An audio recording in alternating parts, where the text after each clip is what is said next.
ಬೆಂಗಳೂರಿನಲ್ಲಿ ಪೊಲೀಸರು ದಲಿತ ಯುವಕನೊಬ್ಬನನ್ನ ಕಸ್ಟಡಿಯಲ್ಲಿ ಬಡಿದು ಖಾಸಗಿ ಪುನರ್ವಸತಿ ಕೇಂದ್ರಕ್ಕೆ ಸೇರಿಸಿದ್ದು, ಅಲ್ಲಿ ಆತನ ಮರ್ಮಮಯ ಮರಣ ಸಂಭವಿಸಿದೆ.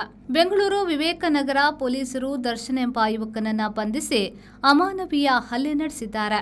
ಕೈ ಮೀರಿದ ಕೊನೆಯ ಕ್ಷಣದಲ್ಲಿ ಖಾಸಗಿ ಪುನರ್ವಸತಿ ಕೇಂದ್ರವೊಂದಕ್ಕೆ ಸೇರಿಸಿದ್ದಾರೆ. ಅಲ್ಲಿ 24ರ ಪ್ರಾಯದ ಯುವಕ ಸಾವು ಕಂಡಿದ್ದಾನೆ.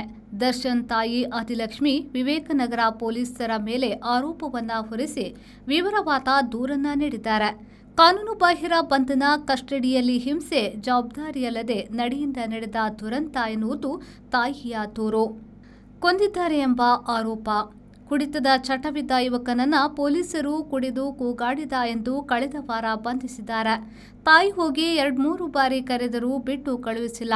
ಎಸ್ಐ ಪವನ್ ಮತ್ತು ಇಬ್ಬರು ಪೊಲೀಸ್ ಪೇದೆಗಳನ್ನ ನನ್ನ ಮಗನನ್ನ ಅಮಾನುಷವಾಗಿ ಹೊಡೆದಿದ್ದಾರೆ ಎಂದು ಆದಿಲಕ್ಷ್ಮಿ ಆರೋಪವನ್ನ ಮಾಡಿದ್ದಾರೆ. ಮದನ ನಾಯಕನಹಳ್ಳಿಯ ಯುನಿಟಿ ಫೌಂಡೇಶನ್ ರಿಹಾಬ್ ಸೆಂಟರ್ಗೆ ಕೊನೆಗೆ ಸೇರಿಸಿದ್ದಾರೆ.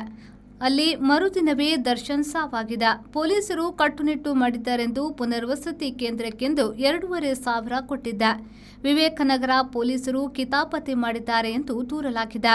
ಮದನ ನಾಯಕನ ಹಳ್ಳಿ ಪೊಲೀಸರು SC/ST ದೌರ್ಜನ್ಯ ತಡೆ ಕಾಯ್ದೆಯಡಿ ಪ್ರಕರಣ ದಾಖಲಿಸಿಕೊಂಡು ತನಿಖೆ ನಡೆಸುತ್ತಿದ್ದಾರೆ.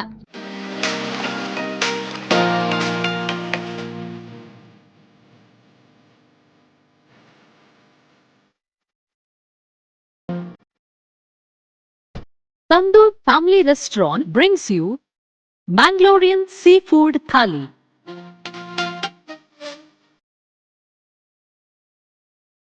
More than 12 varieties of items available in Thali.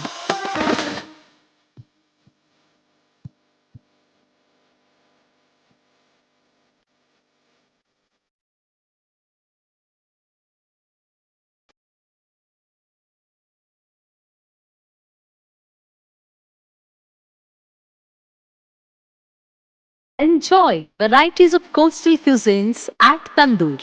Tandoor Family Restaurant, Pintos Lane, Jail Road, Karungalpadi, Mangalore. Contact 7760609090.